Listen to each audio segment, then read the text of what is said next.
Committee will come to order.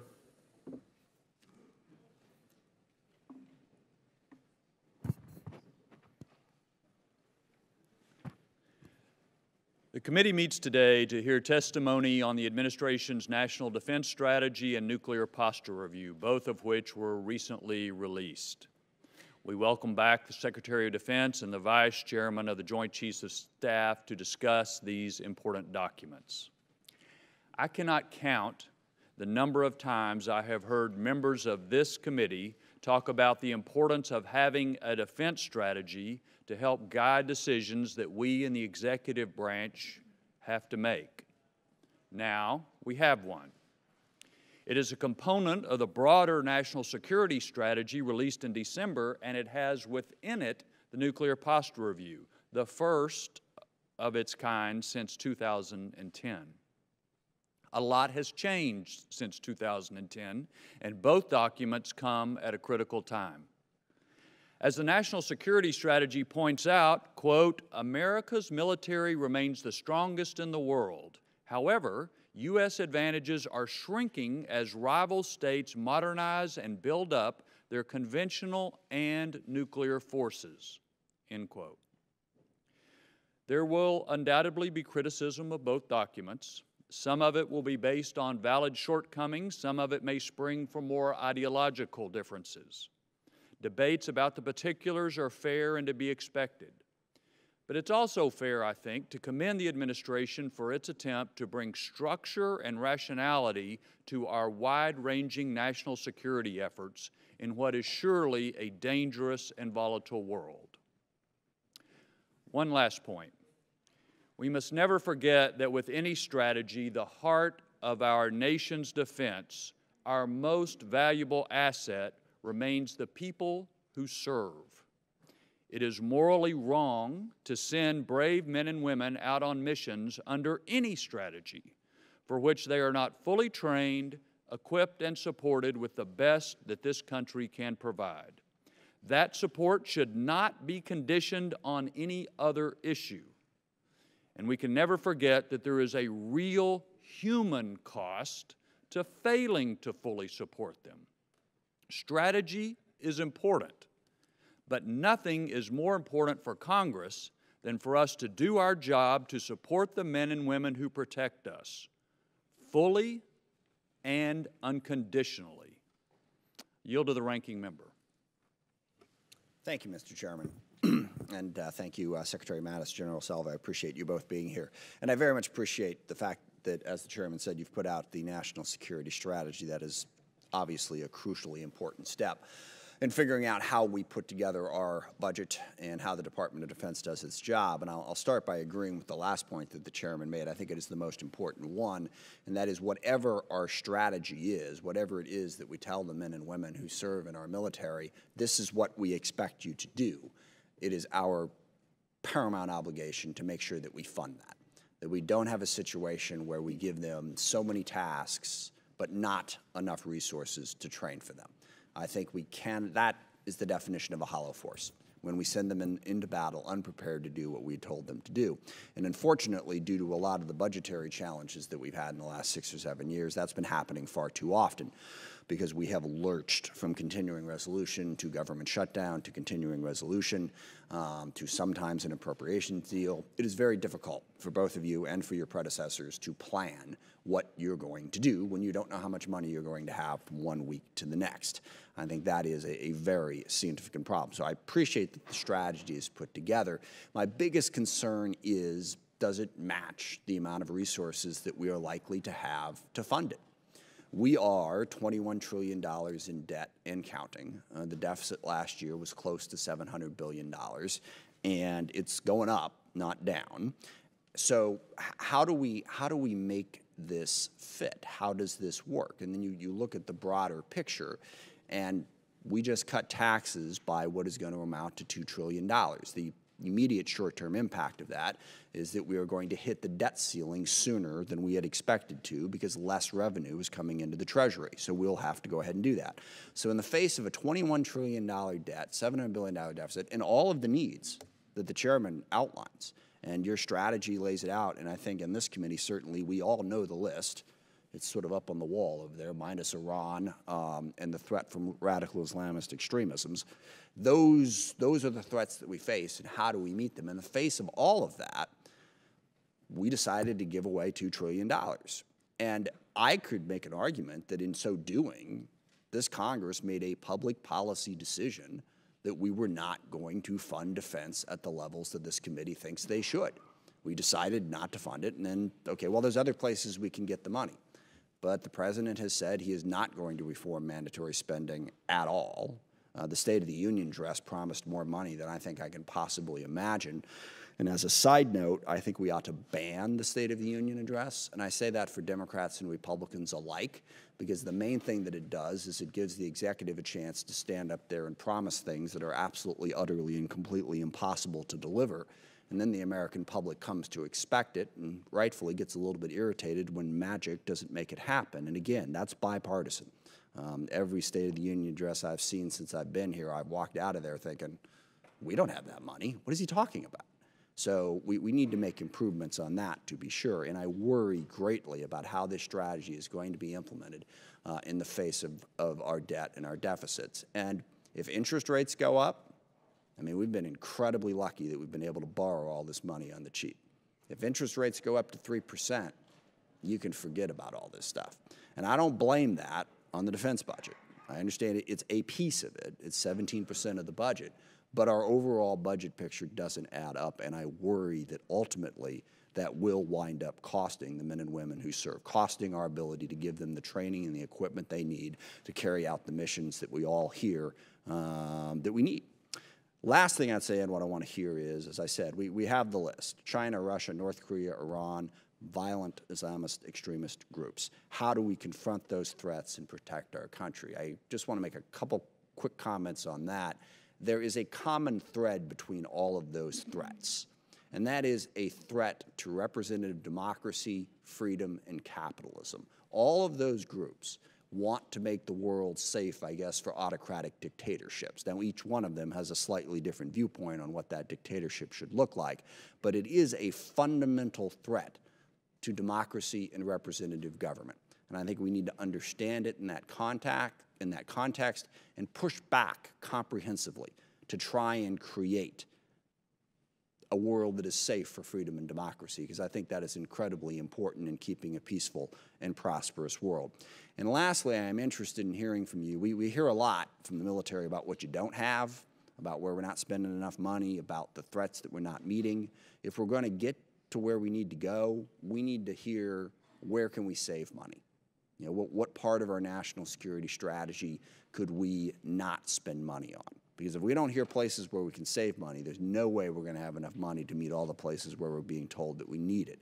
We need to hear that. I want to say that I think your leadership at DOD and the leadership that came before under Ash Carter has really, and the leadership of the chairman, has done a good job at getting at procurement reform, getting at, trying to get more out of the money that we spend, employing commercial technology, a bunch of different ideas that can enable us to get more for less money.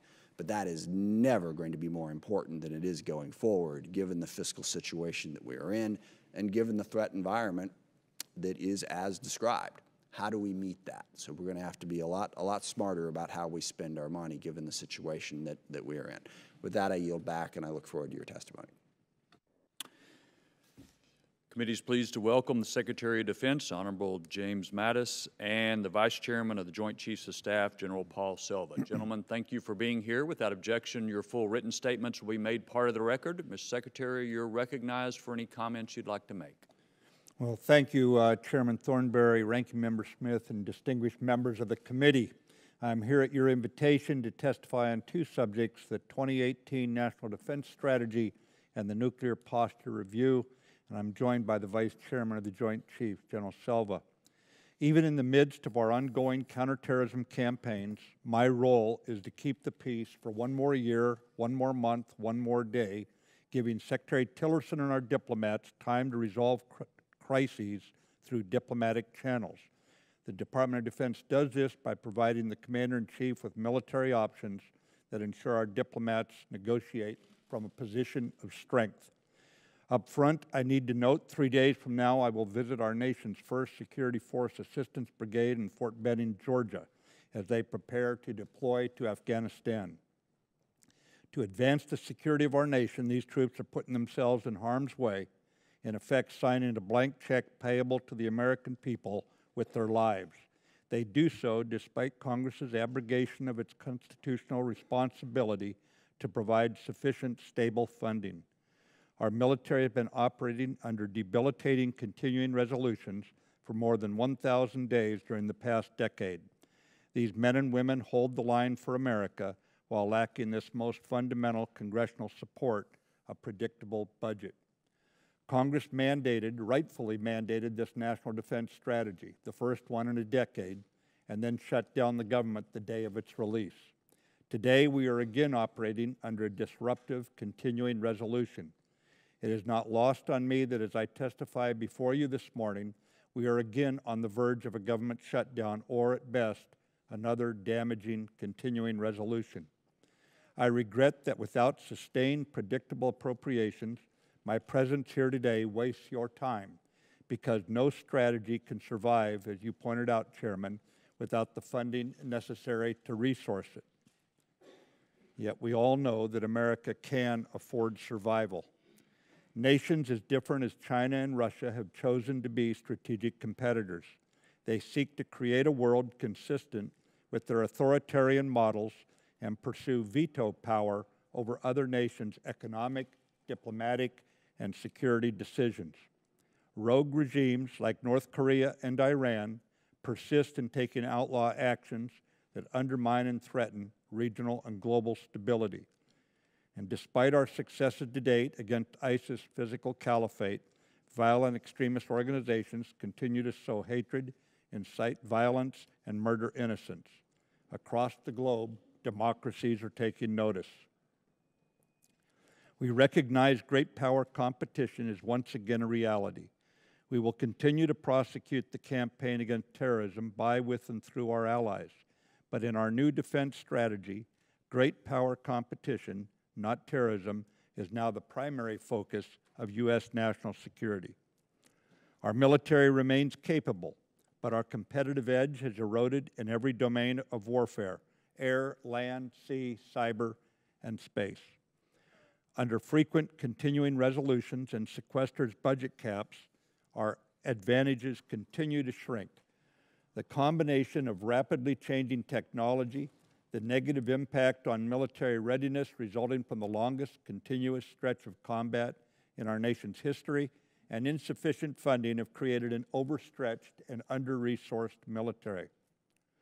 During last week's State of the Union address, President Trump said weakness is the surest path to conflict. To those who might suggest that we should accept a year-long continuing resolution, it would mean a return to a disastrous sequestration level of funding for the military. And in a world awash in change and increasing threats, there is no room for complacency. History makes clear that no country has a preordained right to victory on the battlefield. Framed within President Trump's national security strategy and aligned with the Department of State, our 2018 National Defense Strategy provides clear strategic direction for America's military. A long-term strategic competition requires the seamless integration of multiple elements of national power: diplomacy, information, economics, finance, intelligence, law enforcement, and military. The Department's principal priorities are long-term strategic competitions with China and Russia.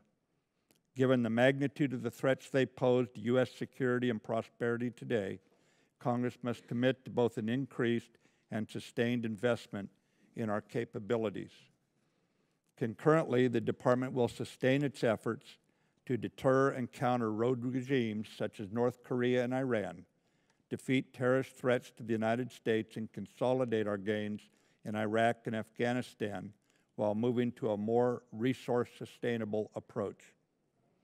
More than any other nation, America can expand the competitive space. We can challenge our competitors where we possess advantages and they lack strength. To restore a competitive military edge, this defense strategy pursues three primary lines of effort: to build a more lethal force, to strengthen traditional alliances while building new partnerships, and reform the department's business practices for performance and affordability. Our first line of effort emphasizes that everything we do must contribute to the lethality of our military. In war, an enemy will attack a perceived weakness. Therefore, we cannot adopt a single preclusive form of warfare. Rather, we must be able to fight across the spectrum of combat. This means the size and composition of our force matters. The nation must field a sufficient, capable force to deter conflict. If deterrence fails, we must win. To defend our way of life, our military will embrace change while holding fast to traditional proven attributes that make us the most formidable force on any battlefield. Those who would threaten America's experiment in democracy must know, if you threaten us, it will be your longest and worst day. To implement this strategy, we will invest in key capabilities, recognizing we cannot expect success fighting tomorrow's conflicts with yesterday's weapons and equipment. Driven by this strategy, next week you will see in our FY19 budget investments the following: space and cyber, nuclear deterrent forces, missile defense, advanced autonomous systems, artificial intelligence, and professional military education to provide our high-quality troops what they need to win. We will prioritize rebuilding readiness while modernizing our existing force. We will also be changing our force's posture to prioritize readiness for warfighting in major combat, making us strategically predictable for our allies and operationally unpredictable for any adversary. Our second line of effort is to strengthen traditional alliances while building new partnerships. History is clear that nations with allies thrive. We inherited this approach to security and prosperity from the greatest generation, and it has served the United States well for 70 years. Working by, with, and through allies who carry their fair share is a source of strength. Since the costly victory in World War II, Americans have carried a disproportionate share of the global defense burden while others recovered. Today, the growing economic strength of allies and partners has enabled them to step up, as demonstrated by more than 70 nations and international organizations participating in the Defeat ISIS campaign, and again in the 40-some nations standing shoulder to shoulder in NATO's Resolute Support mission in Afghanistan. Most NATO allies are also increasing their defense budgets, giving credence to the value of democracies standing together. Our third line of effort serves as the foundation for our military's competitive edge, reforming the business practices of the department to provide both solvency and security, and thereby gaining full benefit from every dollar spent. Every day we will earn the trust of Congress and the American people. We must be good stewards of the tax dollars entrusted to us. In this regard, we will deliver our department's full financial audit this year, because results and accountability matter.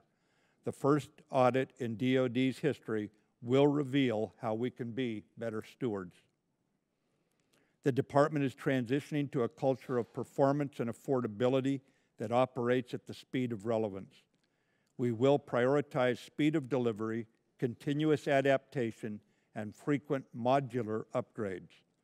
With your critical support, we will shed outdated management and acquisition processes while adopting American industry's best practices.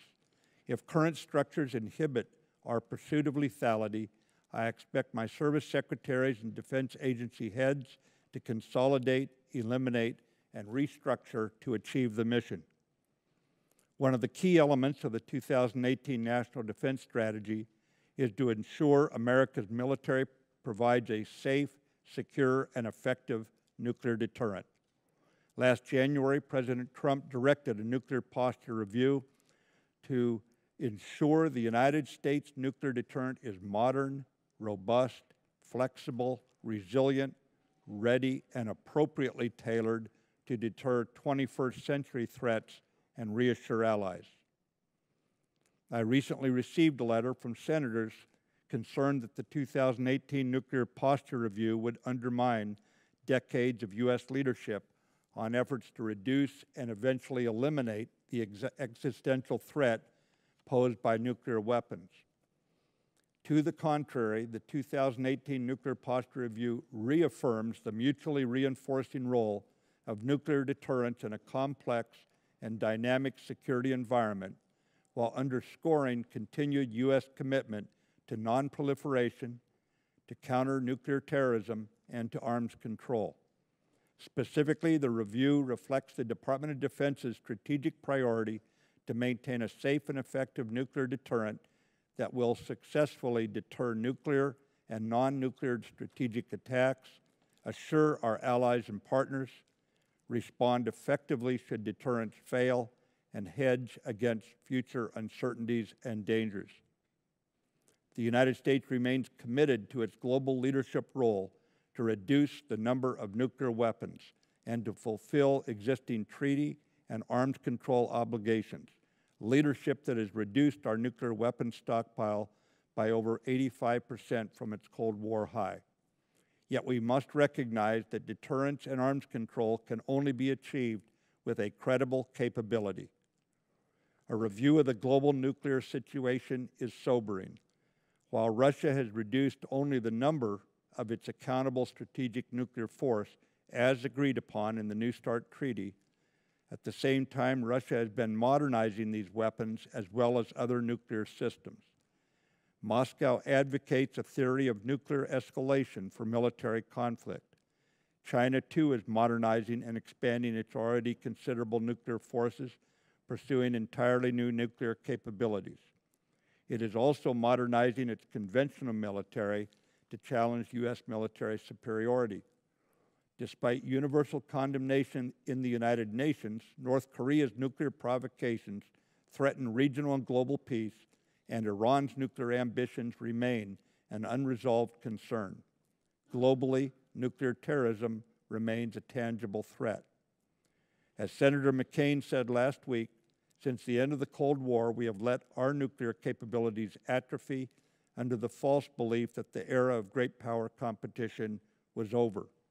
As the new National Defense Strategy rightfully acknowledges, we now face the renewed threat of competition from Russia and China, and we cannot ignore their investments in nuclear weapons in addition to conventional forces. The 2018 Nuclear Posture Review reaffirms the findings of previous reviews that the nuclear triad, comprised of silo-based intercontinental ballistic missiles, bomber aircraft, and nuclear submarines, is the most strategically sound means of ensuring nuclear deterrence. To remain effective, however, we must recapitalize our Cold War legacy nuclear deterrent forces, continuing a modernization program initiated during the previous administration. To quote my predecessor, Secretary Carter, quote, "We have been in a nuclear arms race for 2 decades now, but the U.S. hasn't been running the race," unquote.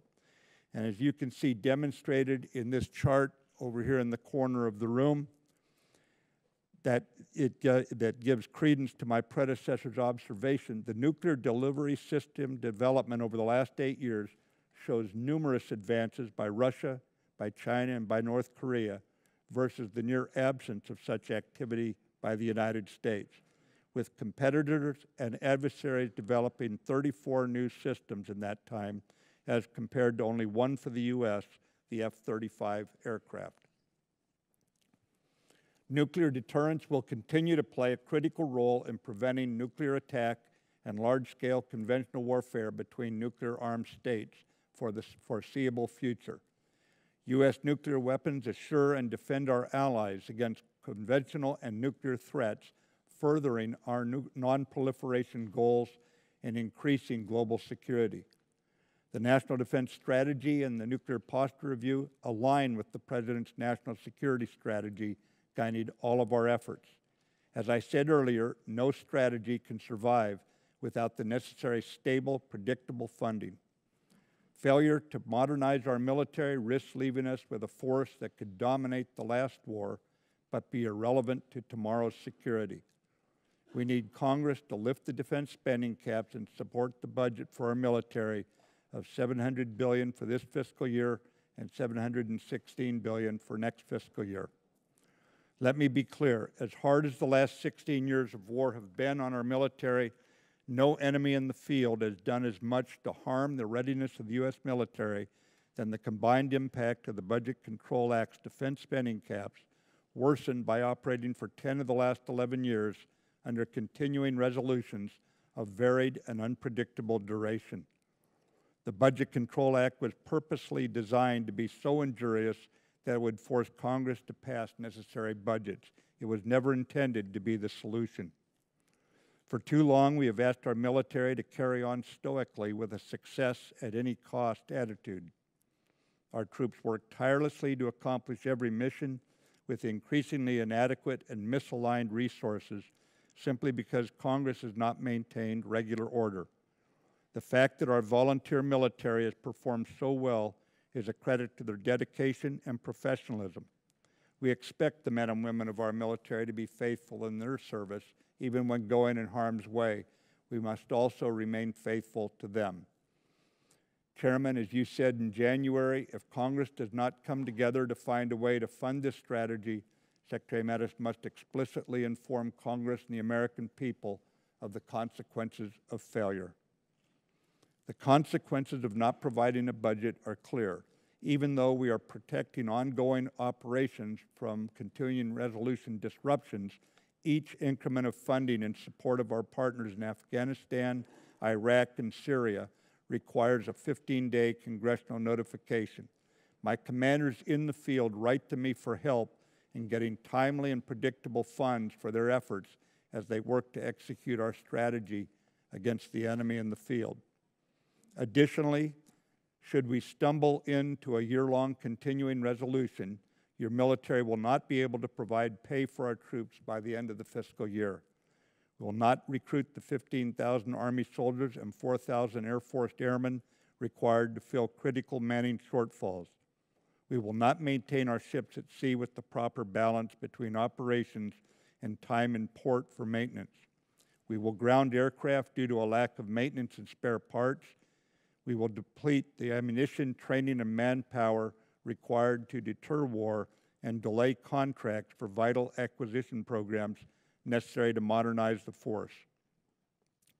Further, I cannot overstate the impact to our troops' morale from all this uncertainty. Today, as I sit here, we are engaged in prudent planning in the Pentagon for another disruptive government shutdown.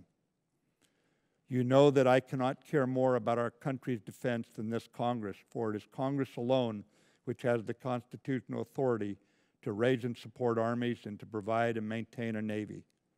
We need Congress back in the driver's seat, not in the spectator's seat of the Budget Control Act's indiscriminate and automatic cuts.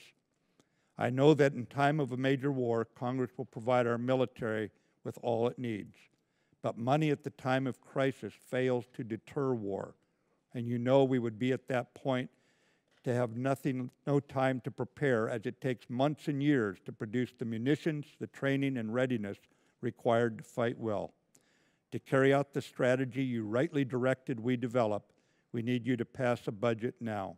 If we are to sustain our military's primacy, we need budget predictability. Congress must take action now to ensure our military's lethality is sufficient to defend our way of life, to preserve the promise of prosperity, and to pass on the freedoms we enjoy to the next generation. And I ask that you not let disagreements on domestic policy continue to hold our nation's defense hostage.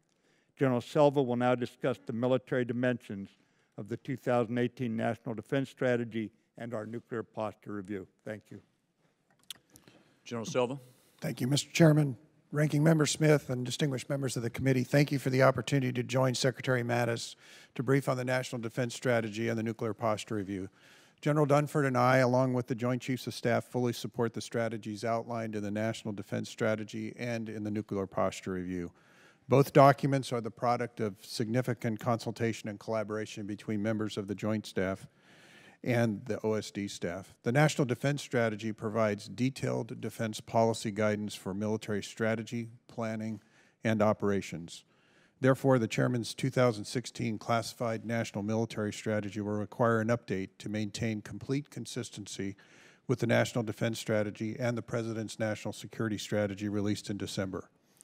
Immediately upon release of the National Defense Strategy, published last month, General Dunford directed the Joint Staff to commence a revision of the National Military Strategy, and that process is now underway. Other subsequent guidance and plans will be revised in turn to support the lines of effort outlined in the National Defense Strategy and to operationalize the concept of dynamic force employment. Additionally, we have begun to review the Joint Staff's organization and processes to determine if we need to make adjustments to support the Chairman's global integrator responsibilities and to better position the Chairman to support the Secretary's decision-making processes. Refining the National Military Strategy and the Joint Staff's organization and processes are a step towards increasing the lethality and flexibility of the Joint Force in light of the reemergence of great power competitions. The Nuclear Posture Review also reflects the realities of today's security environment, as well as projecting the future environment and its potential impacts on U.S. nuclear weapons policy and strategy. More specifically, the Nuclear Posture Review paid particular attention to Russian, Chinese, and North Korean activities intended to develop, modernize, and expand their nuclear weapons capabilities and to integrate them into their military strategies and doctrine. The Nuclear Posture Review takes into account the potential for Iran to renew its pursuit of nuclear weapons and capability in the future. The review has determined that our strategy must be tailored to each of these potential adversaries to effectively communicate the costs of aggression, and this tailored strategy approach requires that the United States maintain a flexible and credible mix of nuclear and conventional capabilities that can address a spectrum of adversaries and threats over a significant period of time. It should not be lost on this committee that the Nuclear Posture Review conducted its assessment across a 30-year swath of the future. The Nuclear Posture Review reaffirms the nation's nuclear triad as the bedrock of our ability to deter aggression, assure our allies, and hedge against an uncertain future. And as the Secretary has mentioned, it reaffirms the need to recapitalize each component of our legacy nuclear systems to ensure that our nuclear capabilities remain ready, secure, capable, and credible now and into the future. Two supplemental capabilities recommended in the Nuclear Posture Review, the nuclear-armed sea-launched cruise missile and a modification of a small number of existing submarine-launched ballistic missile warheads, would enhance deterrence by ensuring that no adversary, under any set of circumstances, can perceive an advantage through the use of a limited nuclear escalation or other strategic attack. Fielding these capabilities will not lower the threshold at which the U.S. would employ nuclear weapons. Rather, it will raise the nuclear threshold for potential adversaries, making the use of nuclear weapons less likely. Nuclear weapons pose the only existential military threat to our nation. Therefore, there is no higher priority for the joint force than fielding all of the components of an effective nuclear deterrent to deter potential adversaries from nuclear attack on any scale. It is important to note that the National Defense Strategy and the Nuclear Posture Review both make the assumption that the military will receive timely, predictable, and sufficient funding to execute these strategies. As General Mattis has emphasized, we in uniform appreciate the support of this committee and the Congress, and we trust that the Congress will provide the funding needed to turn these strategies into reality. Mr. Chairman, Ranking Member Smith, thank you for your time. We look forward to your questions. Thank you. Let me just take a moment and give members a heads up on what our schedule looks like today. We're going to have votes on the floor about 11:30.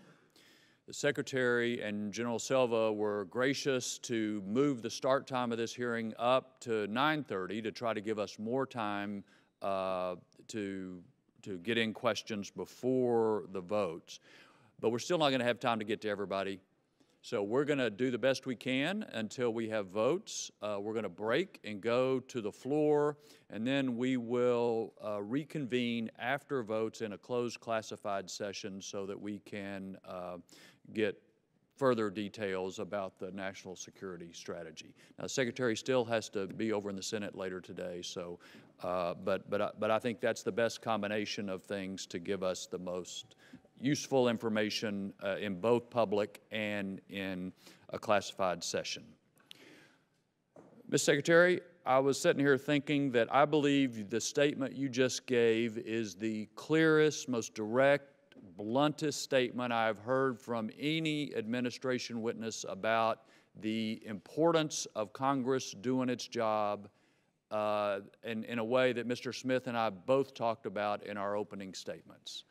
And you were very clear about CRs and the damage they do to the military. Later today, the House is going to vote on an appropriation bill for the Department of Defense for the rest of the fiscal year. It is consistent with about $700 billion of total spending for our national defense account. And my question to you is that bill, that level of funding, consistent with the national defense strategy that you have talked about today? And if for whatever reason that level of resources does not happen, what does that do to the strategy? Chairman, that is sufficient. I would tell you, sir, that with it we can restore the competitive advantage or begin down the trail of restoring the competitive advantage that has been eroded. I would tell you additionally, sir, that without it, we will be put into the position where the strategy would have to be changed and we would have to accept greater risk, especially in terms of deterring adversaries who might think that we are weaker because they can register where our readiness is being eroded. Okay. Let me just ask one other thing in the interest of time so we can get to other members. When you assumed this office, there was speculation, perhaps, that you were a skeptic on some aspects of our nuclear triad, our nuclear deterrence. You spent a year looking through it. The Nuclear Posture Review is the result of the study that you and the department have put into it. But can you just kind of tell us what, as you have looked at our nuclear deterrence, how has your thinking evolved? I mean, I don't know if you want to say if you were a skeptic or not at the beginning, but it looks like there was a change or at least some evolution. Why? I think that's a fair statement, Chairman. I was confident that when I received the waiver from the House and the Senate to go into this job that you expected me to exercise my judgment. I came in wanting to challenge just about everything. I wanted it to be proven to me that we needed to spend every cent, that every time we had a troop in harm's way, it was for the well-being of the American people. In this case, I looked at the triad piece by piece and the elements of each leg of the triad. I was especially attentive to the Intercontinental Ballistic Missile Force. After talking with a lot of people, visiting the missile fields, and doing a lot of study, I believe it is a stabilizing element that would be a strong deterrent to anyone who decided they wanted to employ nuclear weapons against us. There was another weapon system that I was concerned could be destabilizing, an air-launched cruise missile, or a cruise missile you can see over here on the chart that clearly Russia does not consider that destabilizing. Look at the number that they have developed and fielded. And as I put together, how do we keep us in a position where this is a nuclear deterrent? It's got to have those capabilities to be most persuasive. Deterrence is in the eye of the adversary. And that was the journey I embarked on. And it was a little rough on the staff and those who came in promoting it at first, but I think they were compelling by the time we were done. Thank you. Mr. Smith. Thank you, Mr. Chairman. I think you are quite correct that we have entered an era where great power rivalry is back on the table. Obviously, China and Russia have become more active in a variety of different ways. What disturbs me about the direction of this conversation is I don't believe that great power rivalry equals endless arms race. That basically whenever you have a great power rivalry, all that is involved is military power. You have to build as much as you can build, they have to build as much as they build, and it goes up and up and up and up and up. Would you agree, Mr. Secretary, that there are other important elements of dealing with great power rivalry, starting, for instance, with the State Department, with diplomacy, with the idea that dialogue between our adversaries, between us and our adversaries is important? Congressman Smith, I would agree 100%, and I would point out we are not developing, for example, nuclear torpedoes. Our nation is quite capable of developing new weapons, as you know, and unlike Russia, for example, we have chosen not to do that to give opportunity for our diplomats to do what you're recommending. My question is, deterrence is also your diplomatic stance. Deterrence is dialogue. And this is what concerns me is, yes, we have to be able to deter Russia and China from moving forward.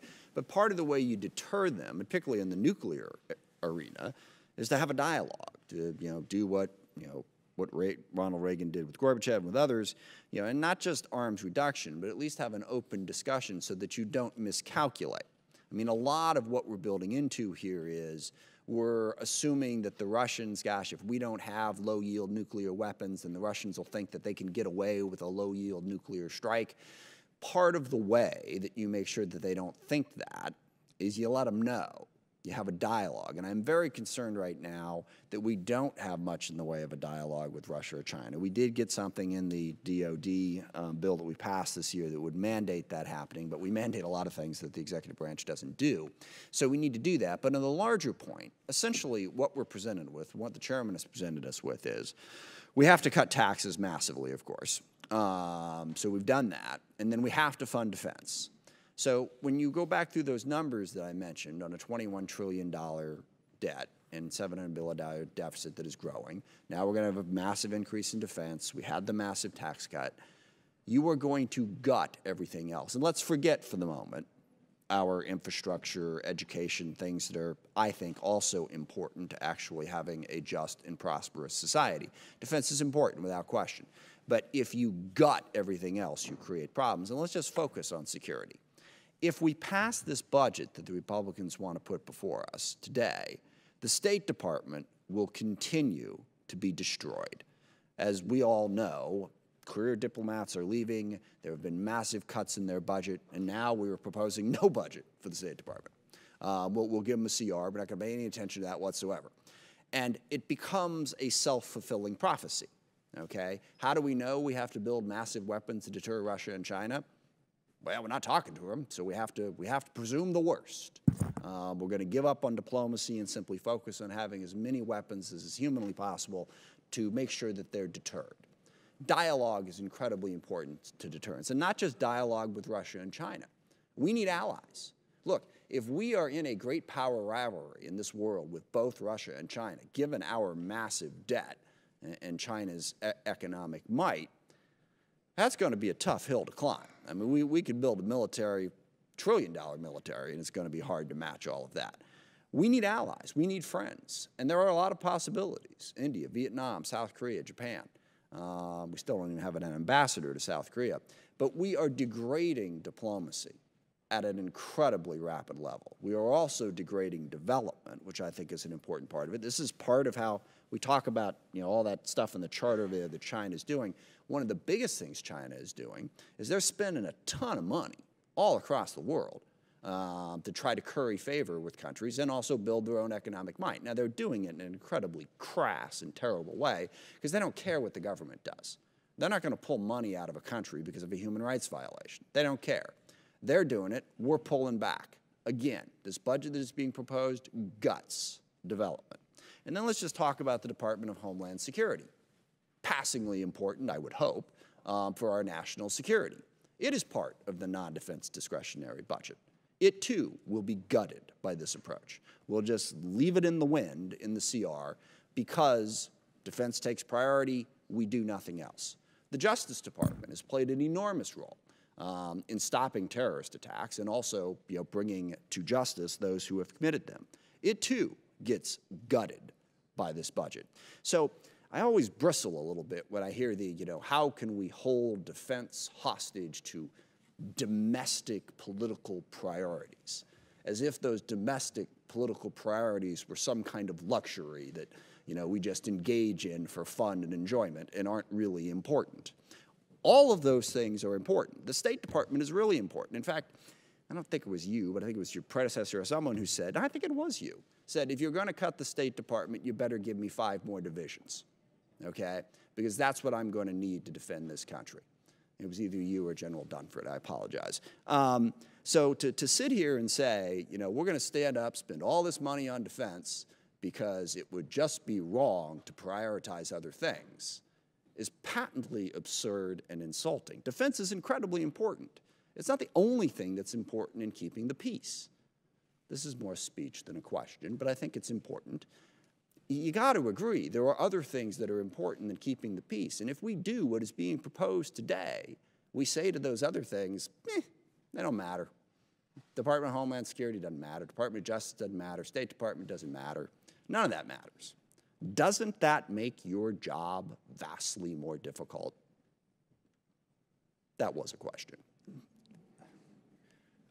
Congressman Smith, I take no issue with the fact that we need to have regular order across all government expenditures. Unfortunately, right now, what we're doing is we're creating security vulnerabilities that can no longer be denied. Again, one look at the chart and you can see where we're at. We cannot do new starts. We cannot get into cyber protection of the very things you hold dear because we do not have the ability to do so under continuing resolutions 9 of the last 10 years. I don't think there's anything contradictory in the way you and I look at this right now.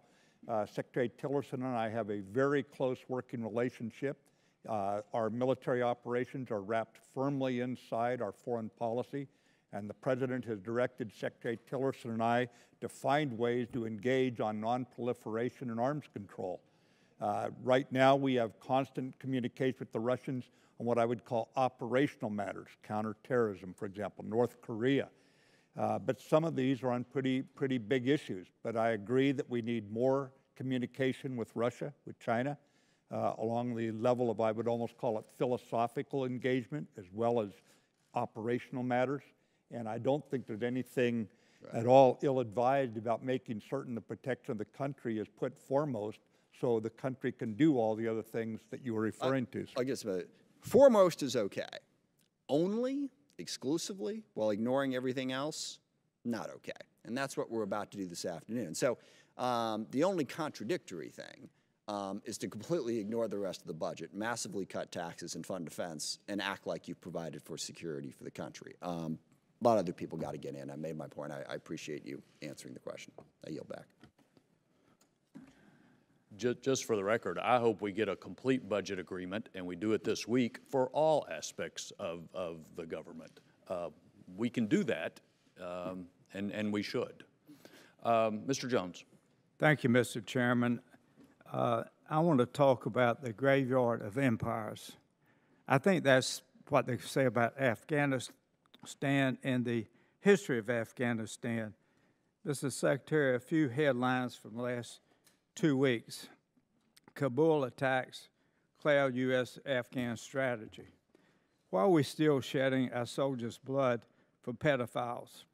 Subtitle, the full extent of child sexual assault committed by Afghan security forces may never be known. Another heading, the Taliban is gaining strength and territory in Afghanistan. Another headline, Taliban threatens 70% of Afghanistan. Last headline, Pentagon blocks release of key data on Afghan war. The Pentagon has restricted the release of critical information on the progress being made in the war in Afghanistan, a move that will limit transparency. In your prepared remarks, you very kindly said, we need to build the trust of the American people. How can we build the trust of the American people after 16 years, over 2,300 Americans killed, over 20,000 wounded, and we spent $1 trillion? I don't have to add to Mr. Smith's comments, but this country is headed for bankruptcy. Mr. Trump campaigned. I have 30 of his comments and tweets. He was opposed to being in Afghanistan. He wanted to pull out. He was very critical of those who wanted to stay. We are now increasing the number of our troops in Afghanistan, and after 16 years, the American people have a right to know of the successes. Some of that, I'm sure, is classified information, which I can understand. But I also know that we're not getting the kind of information that we need to get to know what successes we're having. And after 16 years, I do not think we're having any successes. I would love to have a classified hearing. Maybe that'll happen in a couple of hours, and you would be able to tell us of some benchmarks that we have made after 16 years. A friend of yours is a friend of mine, the former Commandant of the Marine Corps, Chuck Krulak. He has been my unofficial advisor on Afghanistan for 5 years. Previous Secretary of Defenses have gotten questions that he asked me to ask during hearings like this one. Not today did I get that from him. But 3 or 4 months ago, when you talked about increasing the number of troops in Afghanistan, he sent me a 5-paragraph email. I'm certainly only going to read one sentence, and then I want to ask you the question. No one has ever conquered Afghanistan, and many have tried. We will join the list of nations that have tried and failed. Mr. Secretary, how can we, with this budget situation we've got and an economic collapse in this country, how can we continue to go on a policy after 16 years when the Secretary of Defense that follows you and the congressman that follows me or congresswoman, if we're still talking about Afghanistan and the future and nothing is changing, I think there's got to be a time that you would say to President Trump, we have done all we can do. Blood and treasure is lost, and we have nothing to show that we've gained, except we still have trouble with the leaders of Afghanistan having sex with little boys. Give me a quick response if you can. Congressman, if we were engaged in conquering Afghanistan, I would agree 100% with what you just stated, if that was our sense of empire. In fact, what we are doing to earn the trust of the American people is to ensure another 9/11 hatched out of there does not happen during our watch. Further, the strategy we put together, and President Trump challenged every assumption. It took months to put it together, to answer every question he had, and the gravity of protecting the American people caused him to change his mind based on what the intelligence services told him was the vulnerability we would have if we pulled out of there. That strategy did permit a more regional approach. It has been embraced by nations as diverse as those in NATO and India. We had declined to 39 nations fighting in the NATO campaign from 50 years ago. It has gone now to 41. It has started growing more allies. They're there because they believe in the strategy, which means the Afghan boys continue to carry the load for the fighting, but now with advisors that bring the NATO air support and fire support to bear to help them. The Taliban, Haqqani, they have not made their pitch to the Afghan people in a positive way by murdering innocent people. They are not incurring the support of the Afghan people, whereas NATO does have that support. It's been a long, hard slog, and I recognize that, but I would also tell you that any attempt to keep information from the American people, it was a NATO decision at that point. It was a mistake, I might add, and that information is now available. A number of those headlines obviously, are selected by their editors in order to make the storyline they have. We believe that the regionalized strategy will draw even more allies, and it puts the enemy on the path towards accepting reconciliation. We're not out to conquer it. Time of the gentleman's more than expired. I just mentioned to members, you can ask whatever you want to, but if you ask a question for 4 minutes and leave the secretary less than a minute to offer, I'm not going to cut him off, but we're not going to get very far if that's the approach. Ms. Davis. Thank you, Mr. Chairman, and thank you to both of you for your service and for being here this morning. I wanted to associate myself with the ranking member's comments regarding the whole of government approach that is so critical. I know that Secretary Mattis, you mentioned too that we must negotiate from a position of strength so that our military capability should be clear and send that message. But at the same time, we know how long it takes to develop high-ranking officers who can provide our country with the best of advice, and we must have that same timeline for the State Department and for those individuals that negotiate, whether it's in commerce or whatever realm that it is. So I wanted to just go to the issue of lowering the threshold in terms of nuclear capability.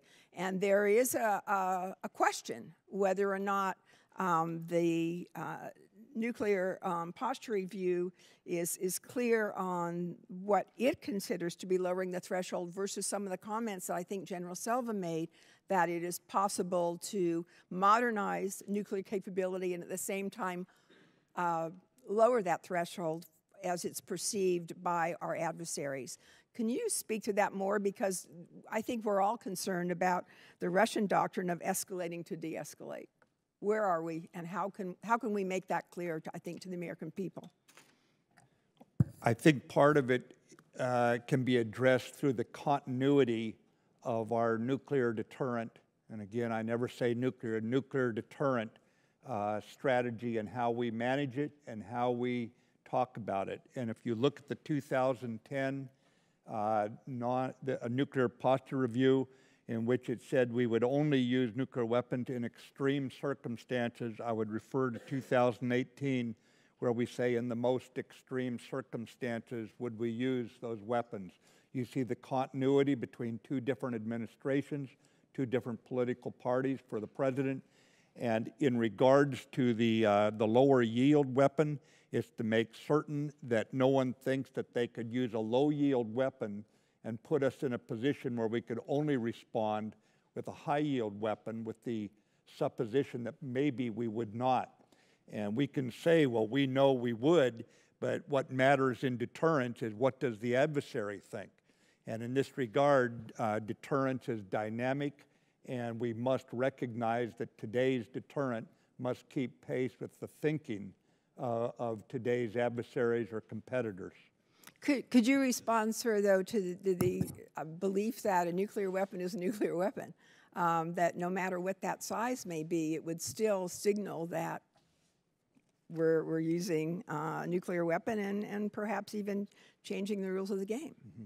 Yeah, I would agree. I don't think there's any such thing as a tactical nuclear weapon. Any nuclear weapon used anytime is a strategic game changer.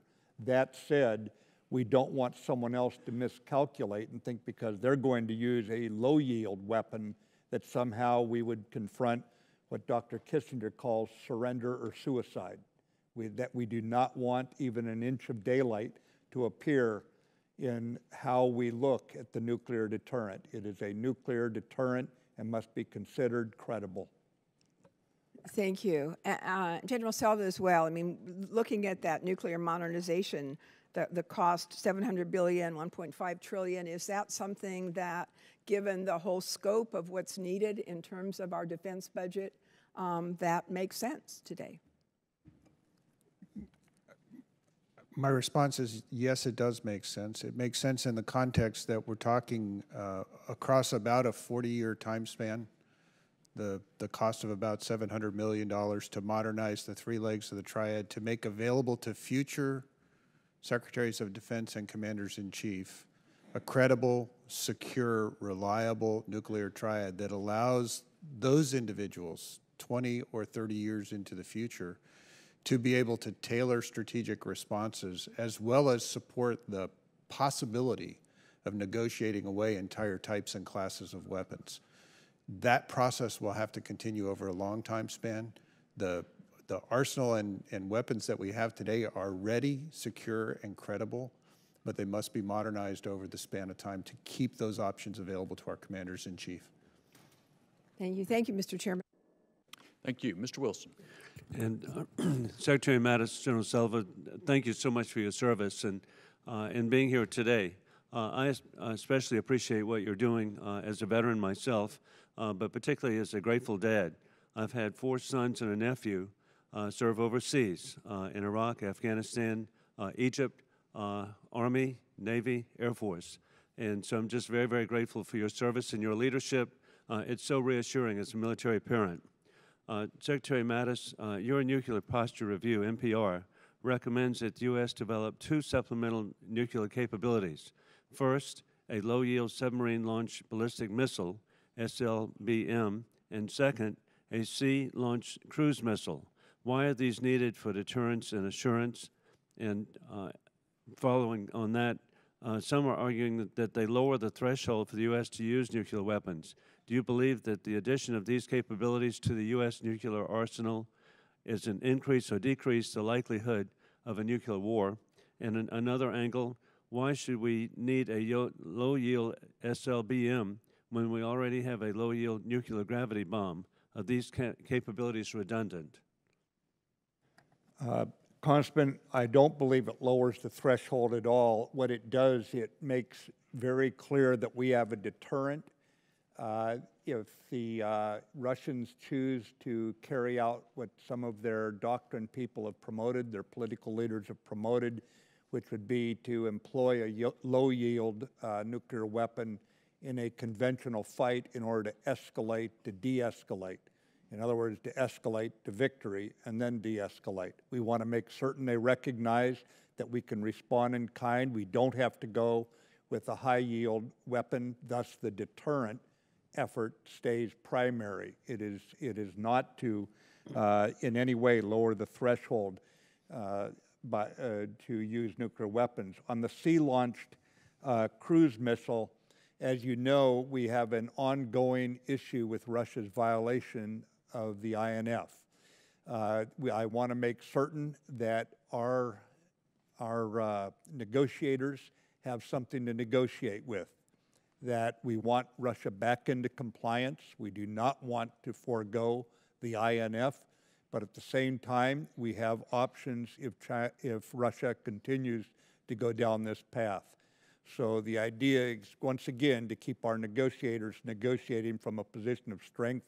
I don't believe you can go into a negotiation and try to get something for nothing. I don't think the Russians would be willing to give up something to gain nothing from us in terms of reduction. Well, if there's any negotiation, I certainly have faith in your capabilities, and we look forward to working with you. Another issue that's so important, and Mr. Secretary, that needs to be restated over and over, you referenced it in your opening statement, but is there any stronger indication of Congress's resolve, any action with better deterrent value to peer competitors than repealing the Budget Control Act sequestration and supporting our military with adequate and reliable funding? No, there is not, Congressman. The U.S. Congress speaks for the American people. I would probably send the most stabilizing and sobering message that this democracy will stand up for itself. And an issue that Chairman Thornberry has been leading on is to address our readiness issue. As we're here just 2 days from another government shutdown, can you tell, in your view, if Congress does not do its part to turn this crisis around, can we expect to see further impacts to the military? Should we anticipate more accidents, tragic accidents, as we saw in the Pacific this year with the Fitzgerald and McCain? Congressman, we are doing everything possible to avoid any such repeats of those accidents.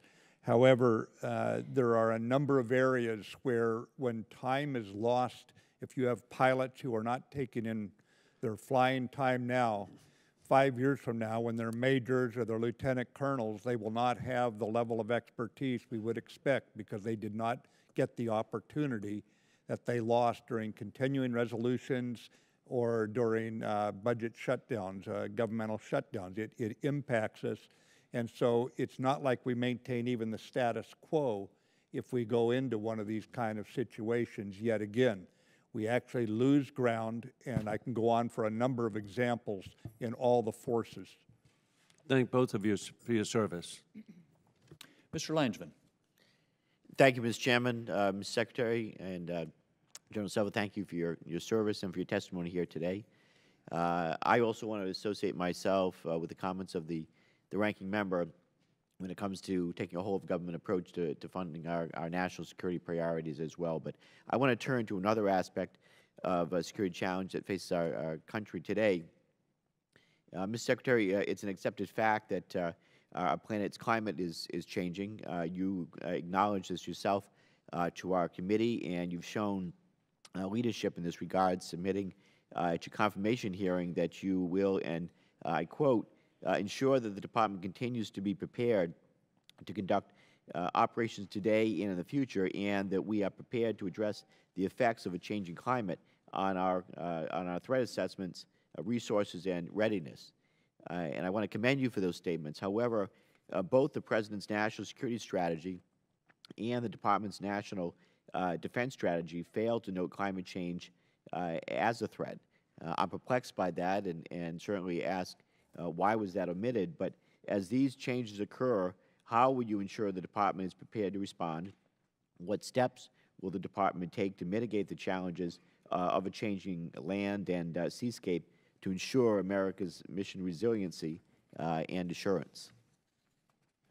Congressman, on a military level, every base we have has what we call extreme weather plans.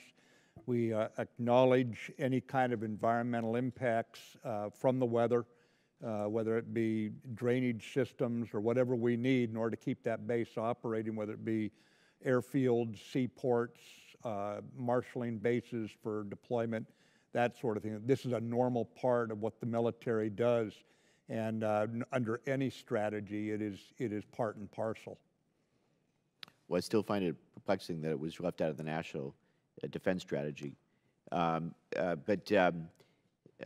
Selva, let me turn to part of your testimony. I might take issue just with one part of it, where you say nuclear weapons pose the only existential military threat to our nation. I would add cyber weapons as also posing an existential and asymmetric threat to our nation as well. In your assessment, both to you and to the Secretary, how well resourced and trained are our forces to deal with the threats of cybersecurity? Congressman, we've established U.S. Cyber Command as the bulwark for the military networks that we operate on in order to be able to defend the nation. Cybercom, in consultation and collaboration with the National Security Administration, also provides for some of the cybersecurity for critical infrastructure and industries around the country.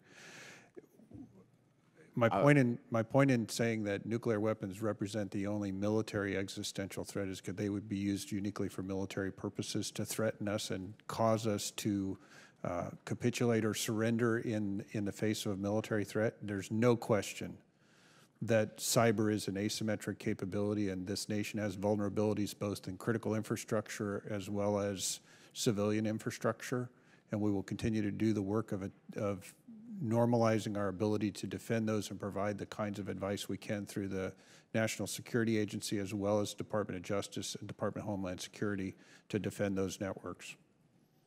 Do you feel that our training is meeting expectations as to where we need to be at this time to deal with our cyber challenges? Sir, collaboration between both the military capabilities to defend our networks and Department of Homeland Security, Justice, and NSA to defend national networks. The training is as good as we can possibly make it, and we're reacting to the threats that we can see. Mr. Secretary, the National Defense Strategy states that interstate strategic competition rather than terrorism is now the primary national security concern. It's also our eroding. It also notes our eroding competitive military advantage should diplomacy and deterrence fail. While I agree that we must increase our military edge in the event of future conflict, today our competitors are launching political, economic, information, and cyber operations targeting us. Where do you believe we are with respect to our competitive advantage in these types of activities that do not rise to the level of armed conflict? To what extent do you feel we should be prepared to increase our proficiency in these areas? Yeah, it's a great question, sir, because this was what I was alluding to when I mentioned that we have the potential to enlarge the competitive space, and it's right into the areas you're talking about. We have to remember we are a revolutionary act, this country, the kind of democracy that we stand for. And you can practice all the predatory economics you want. You can send your military into Syria to prop up a despot if you wish to. But the fact is we have areas of diplomacy, of education that go far beyond what other nations can reach back and find strength in. And we can use that to build modern partnerships. In other words, not abandon our traditional partnerships, NATO, for example, but certainly expand to a broader array of partners today that do not want to be basically made tribute states to someone else's economic or political system. Thank you both, and I yield back. Mr. Turner. Thank you, Mr. Chairman. Thank you both for being here. Mr. Secretary, thank you for your strong statements here today. I've got two thank yous and a question, and I'm going to yield the remainder of my time to Mr. Gallagher. Chairman said we're in tough time constraints, and so not everyone's going to be able to answer a question. The two thank yous are, one, thank you for your strong statements on the budget. I voted against the Budget Control Act because I believe that sequestration would be damaging to our military and that it would happen. And certainly everyone in this committee has fought ever since it's been implemented to try to lift that burden on our military. Your strong words are important to let people know the real effects of that. It's very sad that in your comments you have a whole section on impact of congressional inaction. But I must say that the House has not really been inactive. We passed a budget, the National Defense Authorization Act. We passed the appropriation bills 3 times. We're going to do it again. We really are dealing with a handful of those in the Senate who are causing inaction, and I certainly call on Democratic leadership in the Senate to dislodge the defense funding for the military because of the various reasons that you're giving us of the damage that's occurring by connecting defense funding to other items. Secondly, I want to thank you for your strong words in the Nuclear Posture Review. We know we're coming off the 2010 Obama Nuclear Posture Review that actually assigned DOD the responsibility of reducing the role of U.S. nuclear weapons in U.S. national security strategy, while at the same time giving the responsibility to modernize. It's very hard to reduce at the same time to modernize. Your chart is important because it certainly over here on the right shows that those who say that we need to reduce our nuclear weapons or slow our modernization because others will follow is folly. Our reducing our nuclear weapons does not result in anyone else doing so. It certainly is not based on reality or history. One correction, on the bottom right on your chart, you say air-launched and the F-35. As you know, we're not, that's on paper currently. That's not an accomplished capability. I look forward to working with you on that. Then to my question, you indicated that the INF Treaty was continuing to be violated by Russia, and we're continuing in dialogue. We also know that they violated the territorial integrity of a treaty with the Ukraine. They violated the Open Skies Treaty, violating the Treaty on Conventional Forces in Europe. How do we approach their violation in the INF in dialogue when they show no indication that treaties even matter to them? Well, sir, I've had extensive discussions with our NATO allies and the Secretary General at NATO on this issue. I've made clear that our approach is that we do not want to withdraw from INF, but we're going to have to see effort by Russia to get back in line with it. And this is, State Department is engaged on this with the Russians as we speak right now. And also, we are going to stay inside the INF compliant requirements, but we are going to do research and development of an alternative weapon that should put Russia in a position to see the value to returning to be an INF compliant. You yield to Mr. Gallagher. Thank you, Chairman Turman. Thank you, Mr. Secretary, for your tough words today and for your hard work on the National Defense Strategy, particularly its focus on great power competition. As we try to operationalize that new focus, I'm particularly interested in some of the second-order consequences where we might need to shift our thinking in order to stay ahead of our competitors. And you recently endorsed the Foreign Investment Risk Review Modernization Act, and you've talked about China's pursuit of veto authority over other nations' economic decisions. Why, in your view, is this legislation and a hard look at CFIUS needed? Sir, we have made very keen observations of the amount of intellectual property that has been basically under industrial espionage, has been rifled through in our country and exfiltrated. And it's time that we also look at what are the most critical national security industries that may not be covered under the current act, that we need to broaden and deepen the protections for this advantage that we have available, whether it be Silicon Valley, Seattle, or elsewhere in the country. And then can I quickly ask General Selva, what concerns do you have from a military advice perspective on our ability to protect DoD's supply chain, critical technology, and our industrial base, given current tools, practices, and authorities? Thank you, Congressman. The supply chain and the industrial base speak directly to the timeliness of CFIUS actions in our ability to control who invests in those key capabilities that allow us to supply, train, and deploy our military forces. So the notion that we wouldn't pay attention to who's investing in the companies that actually allow us to move and mobilize our force is folly. So the refinement and renewal of the powers within the CFIUS capabilities to determine who is doing that, investing in for what reason, put us in a position of being able to understand the potential vulnerabilities of those investments. Thank you both. My time has expired. Mr. Larson. Thank you, Mr. Chairman. Mr. Secretary, I couldn't help but notice in the response to a question earlier, you said that, I think I heard you say that we need SLCM and the SLBM in order to have democracy stand up for itself. I think that's what your response was to a question. You're not suggesting that if any one of us don't support the development of SLCM or SLBM that we're not standing up for our democracy? That would never be the way I characterize someone's vote, sir. Thank you. So you also argued that in the nuclear posture review, it provides I think it was SLCM, provides a bargaining chip in dealing with the INF treaty violations of the Russians. Is that, did I get that correct? That's correct, Yeah, okay. Congressman. Is it a logical extension then that if we saw a change in Russian behavior, the administration would stop the development of the either one or both? I don't want to say in advance of a negotiation and undercut our negotiators' position what we would or would not do. The point I would make is that deterrence is dynamic. We have to deal with it as it stands today, as we see it on the chart. And in that regard, I believe that we have to give our negotiators something with which to negotiate.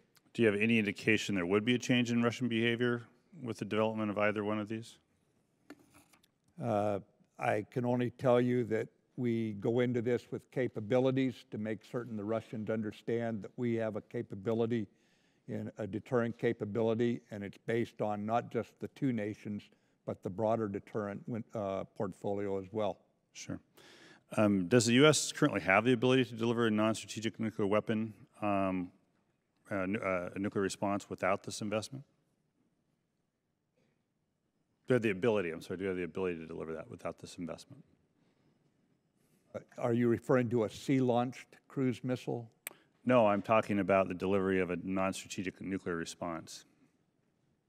I would wouldn't be have to be a cautious sea-launched. about saying any nuclear weapon is non-strategic, sir. If you mean a low yield, yes, we do. And what's the difference between that capability and, say, a sea launch? The gravity bomb that is the low yield means the bomber would have to penetrate, but today air defense systems are altogether different than 10 or 20 years ago. And is there any investment going on in counter air defense to deal with that, or is this the is the development of a new capability the only solution? No, sir. We are certainly working on air defense penetration capability, but again, we have to deal with where we're at today. We are working on the issue. Yeah, it's kind of the where we're at question gets to something I'm not going to bore you with the details because we'll probably get to it in subcommittee hearings, but the CBO estimate of now $1.2 trillion over 30 years, which I think the department would say, for the nuclear modernization, which the department would say is only or merely 6.4% of the budget when it was much higher in the past. I don't know if that means the rest of the defense budget is out of control and this one's under control, or the fact that we don't really have an accounting of what that $1.2 trillion is, and that we are now looking at an NPR that presumes additional development of capabilities, which I presume would be on top of this current CBO estimate. You can maybe address that briefly, but we're going to have plenty of time over the next couple of months to.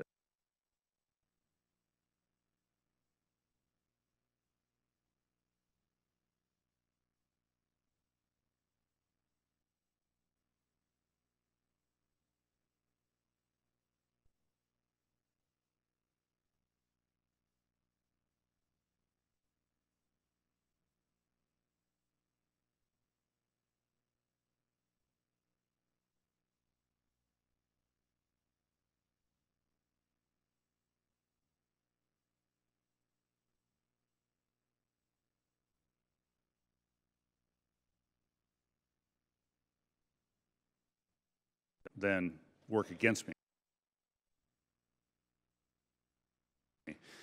So I'm just wondering, has NATO then yet taken a position, and I'll follow up with you later on that. Thanks a lot. Mr. Rogers. Thank you, Mr. Chairman, and thank you all for your attendance and your service to the country. The last nuclear posture review published 8 years ago said, quote, "Russia is not an enemy and is increasingly a partner," close quote.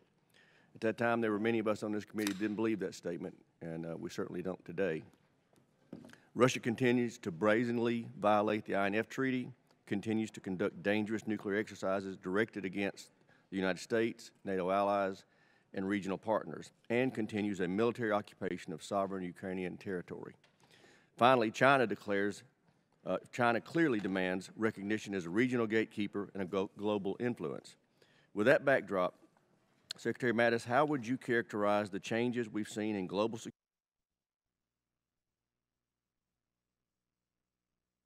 security environment since the 2010 NPR, and why do these changes matter, and how is your NPR recommending we adapt our nuclear posture and policies?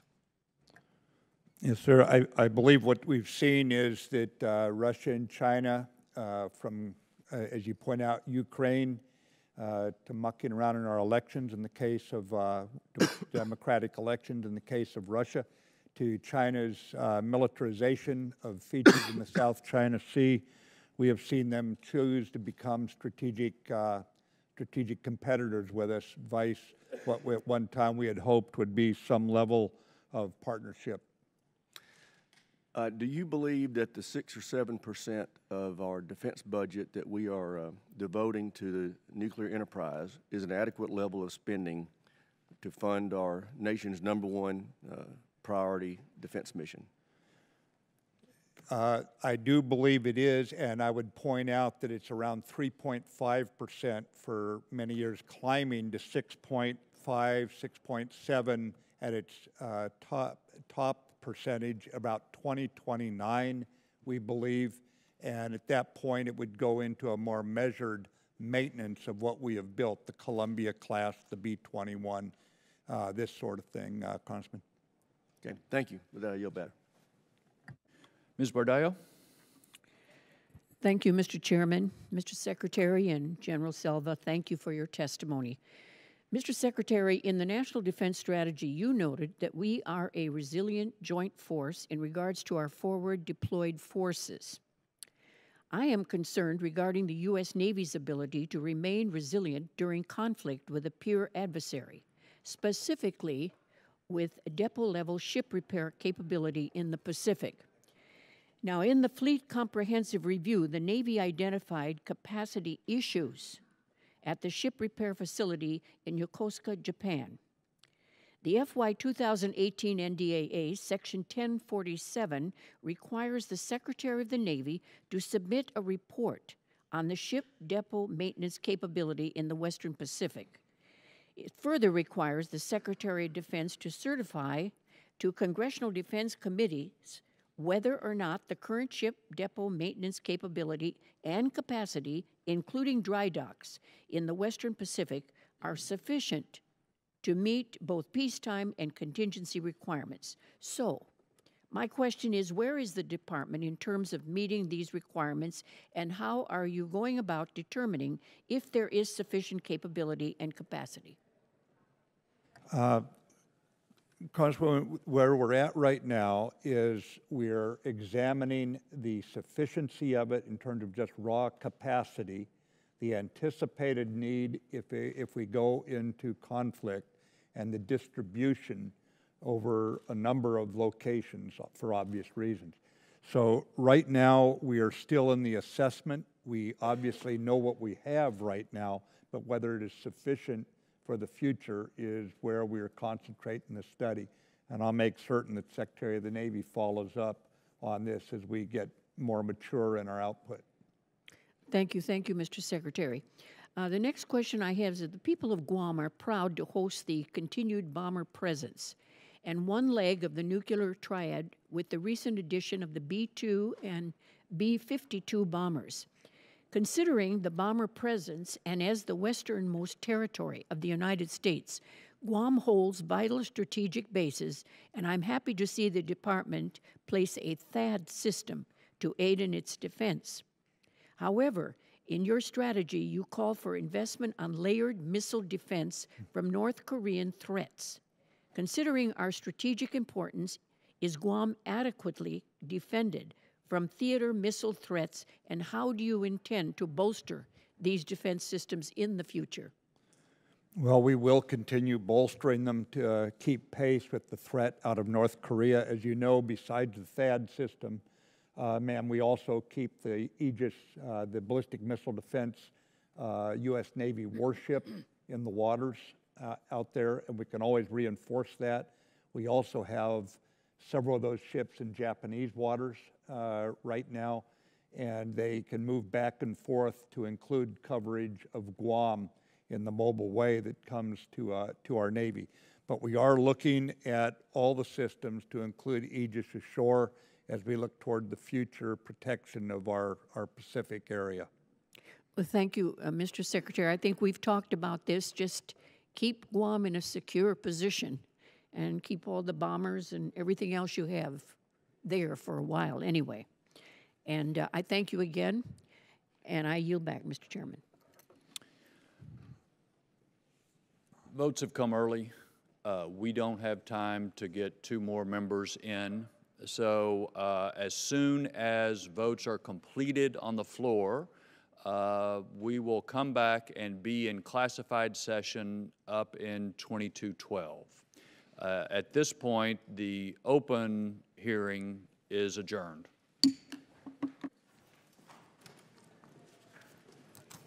Secretary Mattis, how are you? Good to see you, sir.